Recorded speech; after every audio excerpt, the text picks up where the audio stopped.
جناب آقای رئیسی، کسانی که در داخل هستند و خانواده کسانی که افرادشون در زندان هستند، حالا چه حکم اعدام بهشون داده شده و چه خانواده هایی که متاسفانه عزیزشون را از دست دادند و اعدام شدند، چه حتی اونهایی که حکم اعدام ندارند و عزیزشون در زندان هست و بلا تکلیف هست، وظیفه اونها و وظیفه نزدیکان یک زندانی که عزیزش در زندان هست چیست؟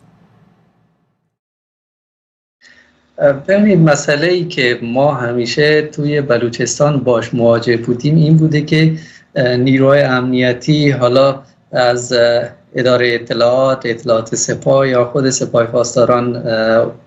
کل ارگانش و حتی قاضی دستگاه قضایی هم همیشه به خانواده ها و وابستگان کسانی که در بند بودن به هر حال یا متهم بودن یا به صورت تهدید یا به صورت پیشنهاد گفتن که و هنوز هم دارن میگن که اگر اینو مثلا شما بیاین رسانه‌ای بکنین کار بدتر میشه و ما دیگه نمیتونیم اون موقع کمکتون کنیم. این در صورتیه که قانونا اونها باید بر اساس قانون حکم اجرا کنن اگر متهم